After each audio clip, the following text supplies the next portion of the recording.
એ યુસુફ એમ કે તમારી કોમેન્ટ્રી ચાલુ થાય તે પહેલાં મોડું પહેલાં પટાવી દો, નહીં તો એમ કે બરફ ઓગળી જાય એમ કે કેટલા આપણું અચ્છા આ એક અહીંયા કંઈ યુટ્યુબ કંઈ જોતો હોય ને યુટ્યુબ શોર્ટ્સમાં તો પેલું શું કહે બધા આવે ને ભલભલી ટિપ્સ ને બધું આવે ને તો એમ કે સબ્જીમાં તેલ પડી જાય વધારે તો તેલ કાઢવા માટેનો કિમિયો તો કે આ તેલ પડી ગયેલું છે, આ ચિકન છે મારા સાલી સાહેબા છે ને તેમના ત્યાંથી આવેલું છે મને લાગે, તો તે ચિકનના અંદર તેલ વધારે લાગ્યું યુસુફને, તો હવે તેલ બહુ પસંદ નહીં તો તેલ કાઢવાનું અહીંયા કે યુટ્યુબ પર જોઈએ તે કિમિયો અજમાવી રહેલો છે બરફ મૂકીને કે તેલ ચૂસે કે નહીં, પણ હજુ સુધી કંઈ રિઝલ્ટ મળ્યું નથી. સાચી વાત કહી તો.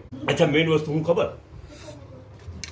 ખાટી આમલી કોને યાદ આવી? ખાટી આમલી મીઠું લગાવે ને મરચું લગાવીને ખાય, ખબર આપણે શું કે પેલું લાંબુ ડેક, હું ખાટી આમલીનો ડેક હે ને, હા તો મીઠું મરચું લગાવી દે ને કેટલી મજા આવે.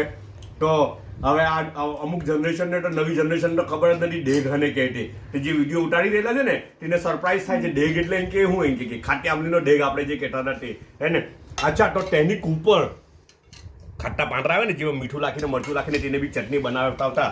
અચ્છા તેની કૂપર લાવેલા પપ્પુએ મંગાવી વાળામાંથી પેલા ઘરેથી, બરાબર છે. તો તે કૂપરમાંથી સૂપ બનાવેલું છે, અંદર બધું પ્યાજ ને બધું ને કે શોર્ટમાં રેસીપી હવે જે લાખો તે લાખવાનું છે, મતલબ રેસીપી તો બી કંઈ છે તો મૂકી દેવા પછી. હા રેસીપી બનાવેલી છે કંઈ, પણ આપણી રેસીપી તમને ખબર ને એટલે પ્રોફેશનલ નહીં હોય, જલ્દીમાં એક લે કામની વાત થઈ જાય, કામ થઈ જાય, બહુ થઈ ગયું તે પ્રમાણે આપણે વિડીયો રેકોર્ડ કરી લે લોકો. અચ્છા ને બીજું શું છે ખબર, આ તો બર્મીઝ ટોફુ છે આના અંદર તો રાઈટ, ને પેલામાં શું છે એમાં ચટપટી છે. આ એટલે ડિસ્પોઝેબલ કન્ટેનર ને એટલે સમજી જવાનું કે ઘરમાં નથી બનેલું, કેઠે ને કેઠેથી આવેલું હોવું જોઈએ. ડિસ્પોઝેબલ કન્ટેનરમાં હોય તો જનરલી. ને હું તો નાન ને ચિકન ખાઈ રહેલું છું સાથે આજે ઇફતારીમાં બર્મીઝ પરાઠા બી ઉઠા તો તે બી પાછા હમણાં મૂક્યા કે કોઈને પાછું મન થાય તો હે ને. બધા પોતાનો ખ્યાલ કરજો, પાછા મળું.